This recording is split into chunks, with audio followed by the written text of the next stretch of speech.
This week, during his State of the State address, New York Governor Andrew Cuomo announced an investment plan for water infrastructure. I want to invest $2 billion to help these local communities put in a real water system. A part of that funding would go towards local efforts to filter drinking water. The announcement comes only days after a state Senate report described potentially dangerous contaminants found in the water supply of the small city of Newburgh as part of a, quote, burgeoning crisis. Arielle Duhaime-Ross went to Newburgh to learn more about the source of the contamination. Newburgh, New York is a small city of 29,000 people located 50 miles north of New York City on the Hudson River. On August 2nd, the city declared a state of emergency after finding a toxic chemical in the drinking water.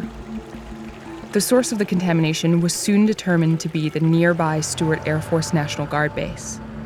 The military is no stranger to environmental contamination. In fact, the Department of Defense is responsible for over 140 EPA-designated Superfund sites, which is more than any other single entity in the country.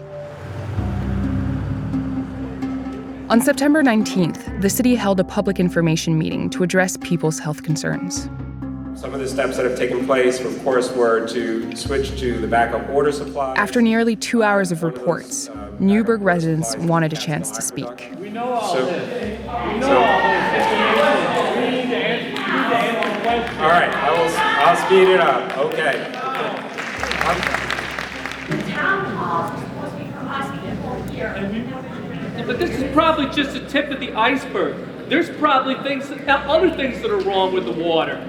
Test for some other things here, too. But when we look at the history of the United States of America and the government, there's not a great track record when we look at programs that deal with humans and the effects of things and diseases. Residents' main concern was whether blood testing for the contaminant would be made available to the people of Newburgh. I moved to this city 25 years ago, and I'm concerned about my own health, my wife's health, my children, and then all the residents of the city of Newburgh. I can't believe in this day and age in the United States something like this goes on.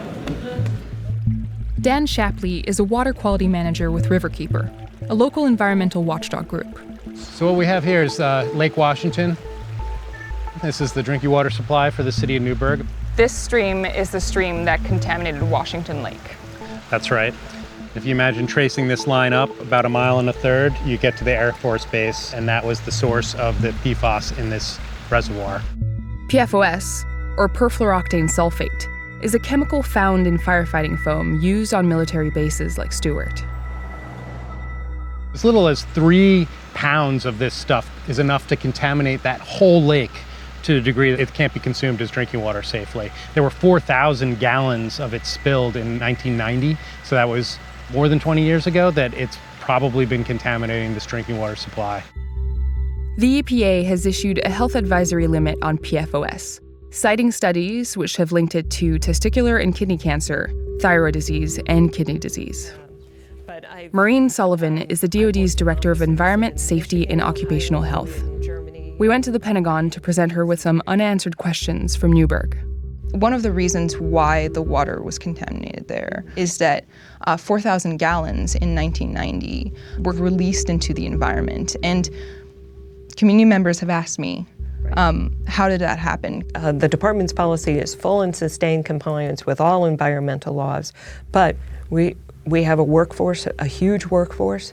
Accidents happen. People are trying to do their best, but sometimes things go wrong. How do you then rebuild trust? Because I think that's one of the big issues that I've noticed talking to people in Newburgh. Quite honestly, they don't really trust the EPA, they don't really trust the DoD, so how do you fix that? I think the answer is transparency, sharing everything, participating in every meeting, sharing all the information you have, and being available constantly to answer questions. Has the DoD sent people to kind of talk to the community in Newburgh? I honestly don't know that. That would be run by the Air Force, the Air National Guard, and so I honestly don't know. Okay, that's fine. Basil Seggos is the commissioner for New York State's Department of Environmental Conservation, who is overseeing the cleanup. Besides sharing information and kind of giving you access, what has the DoD done? To this point, not much.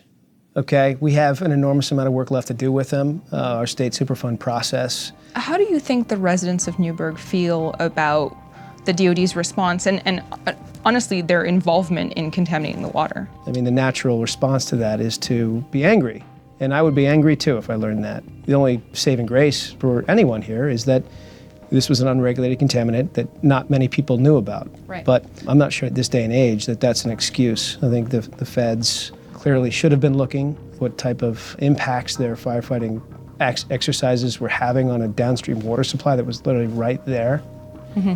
What we hear is that this is an issue not just for a few bases here in New York, but really nationwide. The story's not over yet. We're gearing up to address this on a wide scale.